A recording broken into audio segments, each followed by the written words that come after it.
ኤፍራታ እንግዲህ ያፌትን ስትመለስ እዚች ቦታ አፍግም ብዬ ነው የምጠብቅህ ያለችውን ፈጸመችው። ራሷን አጠፋች። ምክንያቱም እሱ የሆነ ቀጠሮ አለኝ ኤፋዬ ልወጣ ነው ሊቅናህ አትይኝም ወይ ሲል ነበር የጠየቃት። ዝም አለችው ለተወሰነ ጊዜ። የኔ ንግስት በይኝ እንጂ ሲላት እኔ እኮ አንቺ ታመልጭኛለሽ እኔን ትተሽኝ ትሄጃለሽ ብዬ ሁልጊዜ በጣም እፈራለሁኝ። ለዛ እኮ ነው እንጂ ይቅርታ አድርጊልኝ የኔ ንግስት። አሁን ይቅናህ በይኝ። እንኳን ይቅናህ አትተወኝም? ተወኝ እንኳን ይቅናህ ብለን ስትመለስ እዚህ ፍግም ብዬ ብታገኘኝ ደስተኛ ነው ባለችው መሰረት እራሷን ሲጥ አድርጋ ጠበቀችው። እንግዲህ እሱም ከዛ ከሄደ በኋላ ናታልን በማገኘቱ እንዴት ናታል ከኔ በላይ ተቀናቃኝ ሆኖ ሊሆን ይችላል በሚል በጣም ተናዶና ሲመለስ እንግዲህ ቤት ውስጥ ያገኛት እንግዲህ ኤፍራታ ከዚህ በኋላ ለማንም የምጠቅም አይደለሁም ስትል እንግዲህ ራሷን አጥፍታ ነው። ከዛም ወደ ናታል ደውሎ ራሷን አጠፋች ሲለው በፍጹም ራሷን አታጠፋም፣ ተስፋ አትቆርጥም የኔ ጨረቃ፣ አንተ ጠንካራ ናት፣ አንተ አንድ ነገር አድርጋት ይሆናል ሲል ቢጠይቀው በፍጹም እንኳን ለራሷና ለሰው መኖር የምትፈልግ ሴት ናትና ራስ እንዳይሆን ያስወገድካት አለና እና እያት ማመን አለብህ መጥተህ እያት እኔ ካንተ ጋር ነበርኩኝ ካንተ ስመለስ ነው እንደዚህ ኩኛ ያገኘኋት ብሎ ናታልም እየዛ ቤት ሲሄድ ኤፍራታ እንደተዘገረረች ራሷን በገመድ ሰቅላ ያገኛታል። ናታል ማመን አቃተው። ምን ነው እንደዚህ አይነት ነገር ባላደረግሽ ኑሮ ለምንድን ነው እውነታውን አላወቅሽልኝም? እኔም መኖር አልፈልግም አንቺን ካጣሁኝ። እኔ እኮ አንድ ቀን እንገናኛለን ብዬ ነበረ የማስበው አለ ያፌት። ጨካኝ ግን አውሬው አረመኔ የምንል በኤፍራታ በኩል ደካማ ሆኖ ከዚህ በኋላ መኖርም የሚባል አያስፈልገኝም ያለ እሱም ራሱ በኃጢአት የሰበሰብኩትን ነገሮች በሙሉ ወስዳችሁ እኔን ለወንጀሌን ቅጣት ስጡኝ፣ እስር ቤት አስገቡኝ ከማለት ተናዘዘ። በጣም ያሳዝናል። ቢኒ ደግሞ እንግዲህ ከጽዮንን እንደዛ ባያት ሰዓት አትንኪኝ፣ አስመሳይ ነሽ፣ ከኔ ራቂ ሲላት ተው እንጂ አጎቴ እሷ እኮ ምንም ያጠፋችው ነገር የለም ሲል ዝም በል ዳግም፣ አሁን ዝም ማለት ይገባል። ብቻ ከዚህ ቀጥ አድርገህ ወደ ላይ አስቀምጠኝ አለው። አንተና እኔ የምንነጋገርበት ጉዳይ አለኝ አለው። ገንዬም እንግዲህ አይኗን ቁልጭ እያደረገች ቢያንስ የተወሰነ ደስታ የመነጨባት ትመስላለች። ራሷን ሙሉ ለሙሉ ባታነቃም ማለት ነው። ሰላም ውድ የቻናሌ ተከታታዮች ሰላማችሁ በያላችሁበት ይብዛል። ለቻናሌ አዲስ የሆናችሁ ሰብስክራይብ ያደረጋችሁ የደወል ምልክቷን መጫን አትርሱ። ዘወትር እንደምታበረታቱ ደግሞ ከልብ ነው ማመሰግናችሁ። እንግዲህ ቀጣይ ሐረግ ድራማን ይዘንላችሁ መጥተናል። አስተማሪውና ተወዳጁ የሐረግ ድራማ አሁንም እንደቀጠለ ነው።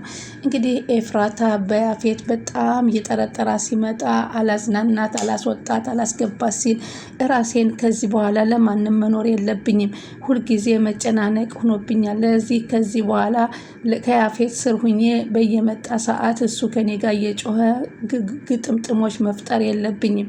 ናታል እንደው የራሱን ህይወት ጀምሯል። ለእኔ ምንም ደንታ የሌለው ስለሆነ ከዚህ በኋላ ለማን ነው የምኖርለት? እኔ እኮ ለናታል ብዬ ነበር እዚህ ነገር ከማልፈልገው ጉዳይ ውስጥ ገብቼ እንደዚህ የምሰቃየው ስትል እንግዲህ ራሴን በዚህ ስትመለስ አታገኘኝም፣ ፍግም ብዬ ነው የምታገኘኝ ባለችው መሰረት እንግዲህ ራሷን አስወግዳለች። ቢኒ ደግሞ ናታል ጋር ለመገናኘት ተቀጣጥለው ሲሄዱ ናታል ስቆ ሰፍ ብሎ ሲጠጋው ቢኒ ግን ምን እንደሆነ ባይታወቅም ቀስ ብሎ ነበር የተቀበለው። ምን ሆንክ ቢኒዬ አለው። እንግዲህ እሱ ናታል አሁን በአሁኑ ሰዓት ከያራ እናት ጋራ በጣም ተግባብተዋል። ለአማናነት የሰጠችውንም እቃ ሲረከብ እንኳ ከልጁ እስኪ ቆይ ሳትሄድ መፈተሽ አለብኝ ብሎ ፈትሾ እንግዲህ ያንን ነገር በአፍንጫው ወስዶ ቀምሶም ጥሩነቱን አረጋግጦ ነው እውነተኝነቱን የተቀበለው። ለምን አንዳንድ ሰዎች ያንን ነገር ነው የምንሰጣችሁ ብለው ቀይረው ሌላ ነገር የሚሰጡ ስላሉ በዛ ነገር ይሸወዳል አይሸወድም የሚለውን የያራ እናት እየጠበቀች ነበር። ግን እሱ በትክክለኛ መንገድ ያን ነገር ሰርቶ ሲመለስ የያራ እናት በጣም ነበር የተደሰተችው። በጣም ጎበዝ በጣም እንደውም ደግሞ ብዙ እውነታዎችን አግኝቼብሃለሁ። ለእውነታ የተመጣህና ለእውነታ ስራ የምትሰራ መሆንን አረጋግጫለሁ። ትልቅ ቦታ ላይ እንደምትደርስ እርግጠኛ ነኝ እያለች ነበር ስታመሰግነው የነበረው። እንግዲህ ቢኒንም እንግዲህ የያፌት የበላይ ተቀናቃኝ ሁኛለሁ ብሎ ሲነግረው ቢኒም በጣም በቢኒያም በናታል ተደሰተ። እውነት እንደዚህ ያደረክ ናቱ አለው። አዎ በቃ ሁልጊዜ እኮ አንተን እያስቸገርኩ እስከ መቼ ብዬ በቃ ወስኜ አሁን የእሱ ተቀናቃኝ ሁኜ ስላየኝ በጣም ተናዶብኝ ሄደው። እሱ የሚጠብቀውን ሌላ ሰው ነበረ።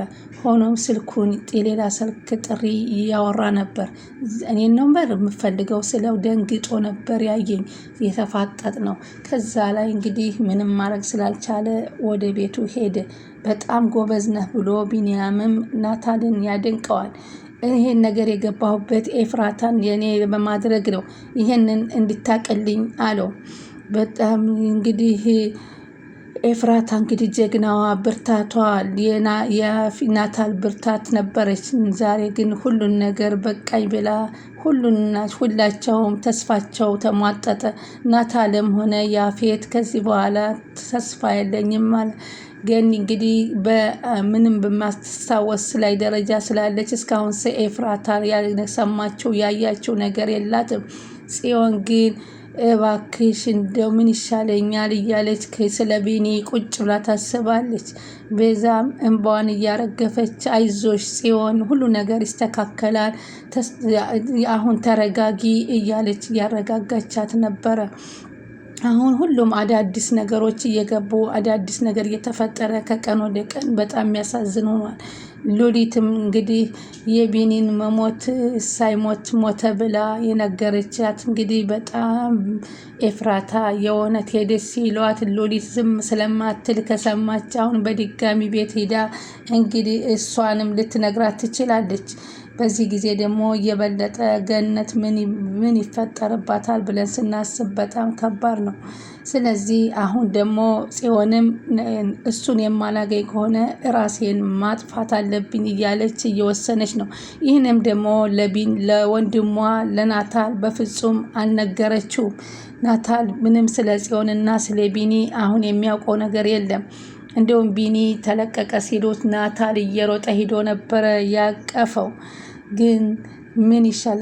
ቢኒ ግን አሁንም እንደዛ ታሞ አገግሞ እንግዲህ በአቤል እገታ ቢሆንም ተጽናንቶ ግን ተነስቶ አቤልንም አንድ ነገር አደርገዋለሁ እያለ ነው። ከዛም እንዳሰበው በተራው እንግዲህ እንደምንም ፈልጎ ቢኒያም እንግዲህ አገኘውና አቤልን እስኪ እንግዲህ ዛሬ ትላንትና እኔን እንደዛ ያደረከኝን ትረሳዋለህ ወይ? እኔ አንተን አላመንኩም ነበረ፣ አንተ ቆሻሻ ጠብቀኝ ጊዜ ያለህ ብዬህ ነበር ብሎ አሁን እንግዲህ ቢኒያም ደግሞ አቤልን እያሰቃየው ይገኛል። ሁሉም በተራ ተራ እየተቀጣጡ ይገኛሉ።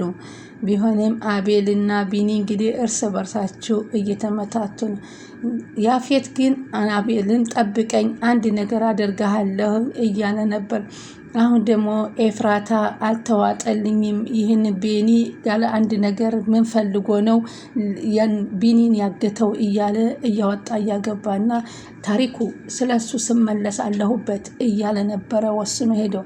ሆኖም ግን ሲመለስ ያላሰበው ነገር ስለገጠመው ሁሉን ነገር ኤፍራታን ለማገኘት ብሎ ያደረገውና ናታልን ባዶውን ለማስቀረት ያሰበው ነገር ሳይሳካለት ቀርቷል።